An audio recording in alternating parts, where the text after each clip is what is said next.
In April 2025, tariffs between the United States and China hit 145%, the highest between two major economies in nearly a century. Shipping containers backed up at ports, retailers warned of bare shelves within weeks, stock markets shed trillions in days. Then came a partial pullback, a 90-day pause, sighs of relief. But the tariffs still in place, around 30%, are higher than anything the world has seen since 1930. And what happened in 1930, when tariffs last reached these levels, is a story that ended with the complete collapse of the global economic order.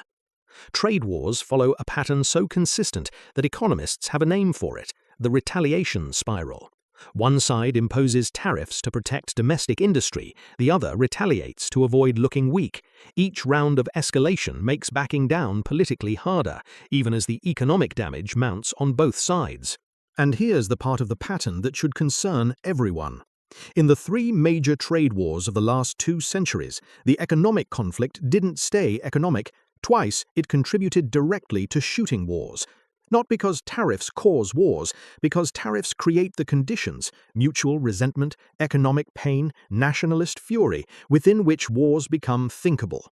That pattern is the lens through which to understand everything happening between the United States and China right now. To understand how Trump's tariffs on China reached levels not seen in nearly a century, you need to understand what both sides actually want and why neither can easily back down. The American grievance is real and bipartisan. For 30 decades, China benefited enormously from the global trading system while not fully playing by its rules. Intellectual property theft, forced technology transfers, state subsidies to domestic champions, currency management, and restricted market access for foreign companies. These aren't partisan talking points. They're documented in World Trade Organization rulings, in investigations by multiple U.S. administrations, and in the complaints of European and Asian trading partners alike. The question was never whether to confront China on trade, it was how. Trump's answer was the blunt instrument, tariffs, starting with targeted levies on steel and aluminum during his first term, escalating to broad-based tariffs on hundreds of billions of dollars on Chinese goods, and then in 2025 ratcheting them to levels that effectively amount to an economic blockade.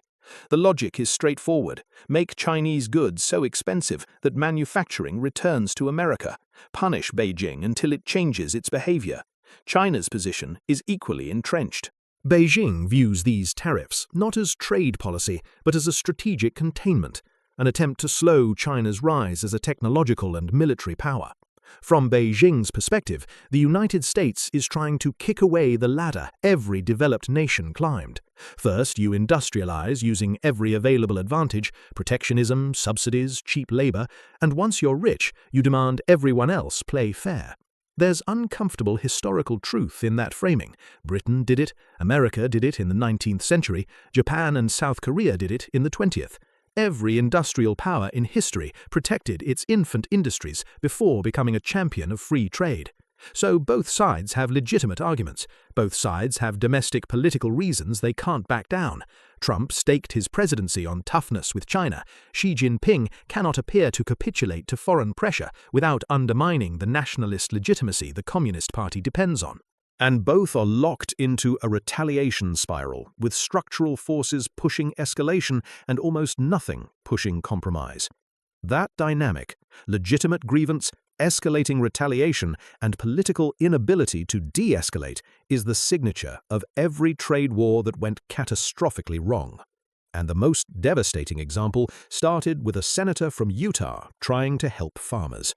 In early 1929, Reed Smoot and Willis-Hawley introduced a modest bill to protect American agricultural prices. The economy was softening, but the stock market had not yet crashed, and nobody imagined a depression was coming. The House passed the bill in May. The Senate was still deliberating. The bill started small, but once the legislative door opened to tariff increases, every industry in America lined up to demand its own protection. Log rolling took over. You vote for my tariff, I vote for yours. By the time the bill reached President Hoover's desk in June 1930, it raised tariffs on over 20,000 imported goods. Over 1,000 economists signed a public petition begging Hoover to veto it. They warned in precise terms that retaliation was inevitable and that the bill would deepen the downturn. Hoover signed it anyway, because protecting American jobs was an easy story to tell. The abstract benefits of international trade were not. The retaliation was immediate. Canada struck first, raising tariffs on American goods within weeks. Britain followed, then France, Germany, Italy, and dozens of other nations. Within 4 years, global trade collapsed by roughly 65%. American exports to Europe fell by 2/3. The farmers Smoot-Hawley was designed to help were devastated because they depended on the very export markets that had just slammed shut. But here's the mechanism that transforms this from an economics lecture into a warning, the part most people miss. The collapse of trade didn't just cause economic pain, it caused political pain. And political pain in the early 1930s had a very specific outlet. In Germany, the collapse of export markets deepened an already catastrophic depression. Unemployment surged to 6 million by 1932, and a political party that had won just 2.6% of the vote in 1928, a fringe movement led by a man most serious people dismissed, surged to 37% of the vote in 4 years. 4 years? That's not a gradual rise, that's an explosion. Nobody credible argues that Smoot-Hawley caused Nazism. That would be absurd reductionism. But the collapse of the international trading system removed the economic floor beneath Weimar democracy. It made the depression deeper, longer, and more politically combustible than it needed to be. And that's the pattern. Tariffs don't cause catastrophes directly. They remove the buffers, prosperity, interdependence, mutual self-interest in stability that prevent catastrophes from escalating. Remember the pattern: legitimate grievance, escalating retaliation, unintended consequences that dwarf the original problem. Now consider a more recent parallel, one that's arguably more relevant to Trump's tariffs on China. Because the last time America declared economic war on a rising Asian power, the outcome wasn't what anyone predicted. In the early 1980s, Japan was the China of its era, a manufacturing juggernaut flooding American markets with cheaper, better products: cars, electronics, steel, semiconductors. The language was almost identical to today. Americans accused Japan of unfair practices, currency manipulation, intellectual property theft. "They're eating our lunch," politicians said. "They're laughing at us." One prominent businessman repeated those exact words on television for years. The resentment was visceral, real, and widespread. The US response was tariffs and pressure. Washington imposed import quotas on Japanese cars, forced Tokyo into so-called voluntary export restraints, and engineered the Plaza Accord of 1985, which deliberately drove up the value of the yen to make Japanese exports more expensive. The semiconductor industry became a flashpoint. In 1987, the US imposed 100% tariffs on certain Japanese electronics.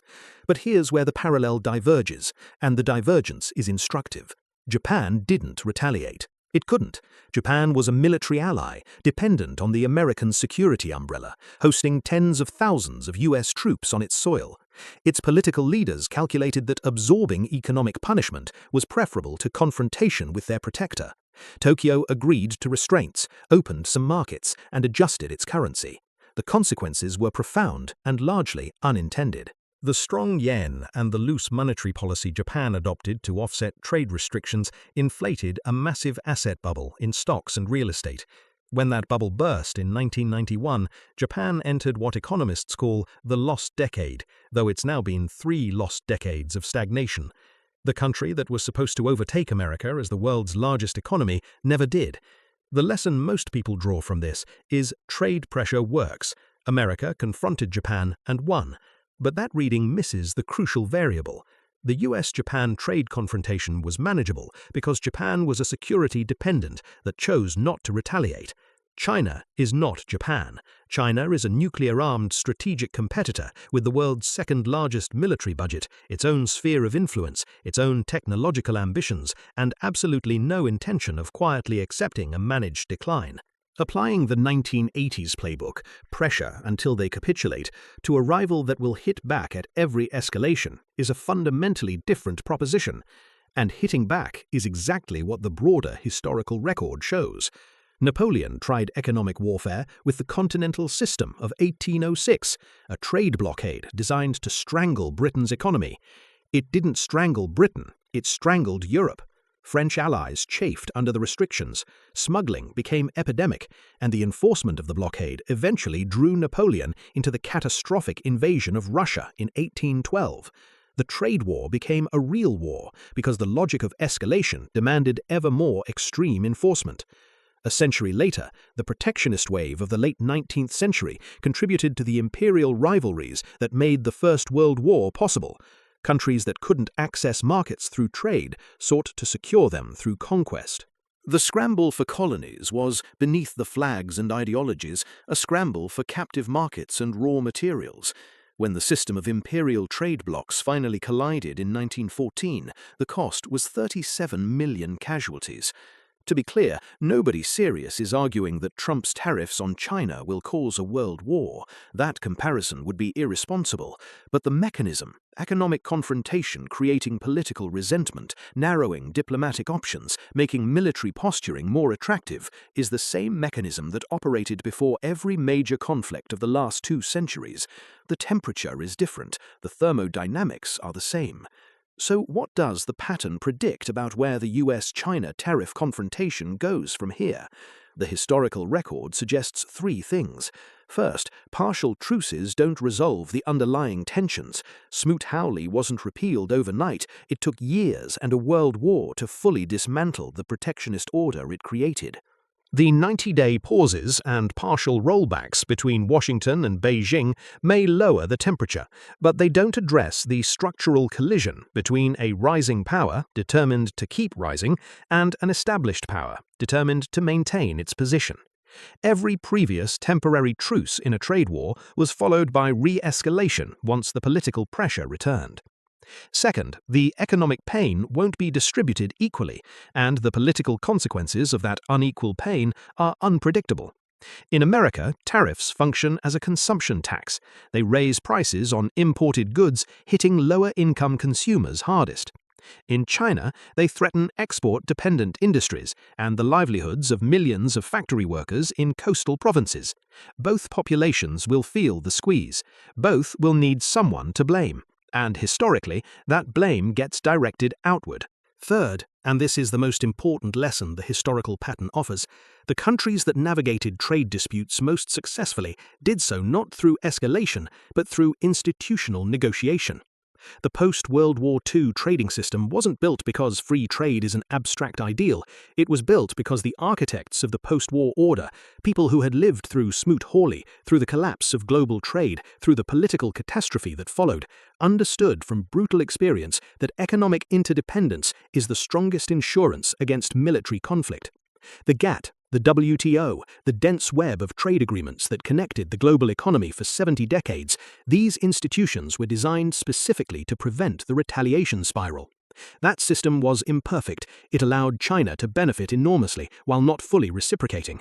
It contributed to the hollowing out of manufacturing communities across the American Midwest and across much of Europe. The grievances that fuel the current push for tariffs are legitimate, but the question the historical pattern poses is not whether the grievances are real. They are. The question is whether tariffs are the tool that resolves them, or the accelerant that makes everything worse. Every historian who studies the 1930s will tell you the same thing. The tragedy wasn't that people were angry. They had every right to be angry. Unemployment was real. Economic displacement was real. The sense that the system wasn't working for ordinary people, that was real. The tragedy was that the anger was channeled into tools, tariffs, barriers, economic nationalism that made the underlying problems worse while generating new and more dangerous ones. But the historical record also shows something that gets lost in the alarm. Human beings looked at the wreckage of the 1930s and 40s and built something remarkable. They created institutions, imperfect, frustrating, maddeningly slow institutions designed to ensure that trade disputes would be resolved at negotiating tables instead of battlefields. That system delivered the most prosperous 70 decades in human history. It lifted over 1 billion people out of extreme poverty. It kept the great powers from fighting each other for the longest stretch in modern recorded history. That system is now under more pressure than at any point since its creation. Trump's tariffs on China aren't just trade policy, they're a test of whether the architecture built to prevent the mistakes of the 1930s can survive the pressures of the 2020s. The pattern says escalation is the default, retaliation feels righteous, de-escalation looks like weakness. Every incentive pushes both sides towards the cliff, but the pattern also says this: the off-ramp exists. It has always existed. The question is whether the world still has the institutional capacity and the political will to take it before the retaliation spiral makes the destination inevitable. History says societies can choose differently. History also says most of them don't realize they needed to until it's too late.